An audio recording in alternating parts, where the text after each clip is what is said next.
ব্যাপারীর বাড়ির মাইয়ারা না কোনোদিন রান্না বান্না করে না, বুঝছেন? তোকে তো অনেকদিন হচ্ছে বিয়ে হয়েছে, তোরা কোথাও ঘুরতে যাস না কেন? আমি তোরে যেমনি যেমনি বুদ্ধি দিছি অমনি কাজ করতেছিস তো।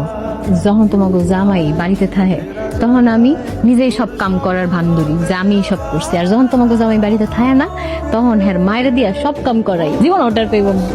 আচ্ছা তুমি ভালো ময়না রে, আমার বুদ্ধি মতো সবসময় চলবি, দেখবি তো সুখ আর সুখ। আব্বা বাড়িতে আছেন? তুমি কেমন আছো বাবা? আছি আম্মা। আব্বা কই আম্মা? তোমার আব্বা তো বাড়িতে নাই কেন, কি হয়েছে, কোনো সমস্যা? না, আব্বার লগে আমার কিছু কথা ছিল, এর লিগে আব্বার দরকার ছিল।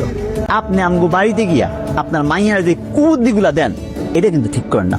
আপনার এই কুপরামর্শ শুই না আপনার মাইয়া আমার সংসারে অশান্তি করতেছে, আমার সংসারটারে জাহান্নাম বানায় ফেলতেছে। আমি আমার মাইয়ারে কুবুদ্ধি দি না, আমি কুটনি। তুমি তো একটা বেয়াদব, বেয়াদব না হইলে শাশুড়ির সাথে কিভাবে কথা বলতে এটাই তো তুমি জানো না। আব্বার লগে কইয়া আমার সংসারে অশান্তি করতে চাও না? আল্লাহ দোহাই লাগে আপনার মাইয়ারে কোনো কুবুদ্ধি দিয়েন না। এই বেয়াদব পোলা কি কইয়া গেল? আমার স্বামী কোনোদিন আমার চোখে দিকে তাকায় কথা কয় না। জামাই বাবাজি, তোমার বুদ্ধিতে কইলাম আমার লাভই হয়েছে। এই যে দেখো না সারাদিন কেমনে পায়ের উপরে পা দিয়া বয়ে থাই, আর সব কাম আমার শাশুড়িরে দিয়া করাই, কি যে আরাম। এই জন্য তো কই আমার বুদ্ধি মতো চল, দেখবি তো সুখের সীমা নাই। আচ্ছা মা, তোর জামাই কই? জামাই রেখে দেখতেছি না। হ্যাঁ তো অফিসে গেছে। আচ্ছা ভালো কথা, তোর জামাই নাকি শুনলাম অনেক টাকা বেতন পায়। তা বেতন পায় কি সব টাকা সংসারে ভাইয়া ফেলায়? আমি তো জানি না কি করে টাকা। আরে বোকা নাকি তুই? তোর স্বামীর টাকা কি করে সেটা তুই খবর রাখবি না কে রাখবো? হ্যাঁ মা, ঠিকই তো বলছো। শোন, সামনের মাসে যখন বেতন পাবি না তখন অর্ধেক টাকা আমার কাছে দিয়ে রাখবি, আমি জমায় রাখি। এটা তো ভবিষ্যতে চিন্তা কইরা। আপনি একটু চা বানায় আনতে পারেন না? হ বৌমা, আসলে আমার কোমরের ব্যথাটা বাইরে গেছে তো, এই জন্য একটু শুয়ে আসছিলাম আর কি। তাড়াতাড়ি আনেন, আবার সন্ধ্যা বানালেন না।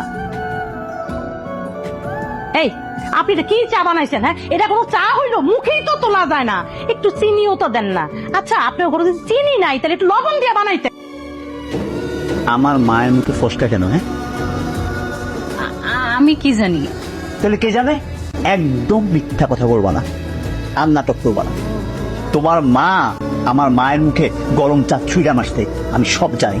তুমি যে তোমার মায়ের কথায় সবকিছু করতেছো, তার পরামর্শে এই নাটক গুলা করতেছো, আমার সামনে ভালো সাজে আমার মারে খারাপ বানাই দিছো, আমি ভালো করে জানি। আজকে জানি না, অনেকদিন আগ থেকে জানি। শুধু এই সংসারটা ভাঙবো দেখা, সংসারটা না ভাঙে এটা টিকানোর জন্য আমি চুপ করে সহ্য করে গেছি। আর আমার চুপ থাকার কারণে যে আমার মায়ের মুখে অবস্থা হবে আমি জানতাম না, জানলে আমি কখনো চুপ থাকতাম না। জানেন না আমি কোনো কাম করতে পারি না? তাহলে ঘরের কাজ কি করবো? কে করবো মানে? আপনার মা সব কাম করবো? সে তো সারাদিন ঘরে বসেই থাকে, কোনো কাম করে না। আমার স্বামীটাকে বয়ে বয়ে খাইবো কেন? একটু কাম করলেই তো হয়। কি বলো তুমি? তোমার স্বামীর টাকা? তোমার স্বামীর টাকা? আর তোমার স্বামীর টাকা কই থেকে আসছে? তোমার স্বামীটা কই থেকে আসছে? তাহলে তুমি আল্লাহর রাস্তা বাড়ি ছেড়ে চলে যাও, তোমার আমার সংসার করা লাগবে না। এইটা আমার স্বামীর বাড়ি, আমি আমার স্বামীর বাড়ি ছাইরা কোথাও যাবো না। যাইতে হইলে ওই মহিলা যাইবো, আর ওই মহিলা না গেলে আমি ঘাট ধাক্কা দিয়ে বাইর করবো।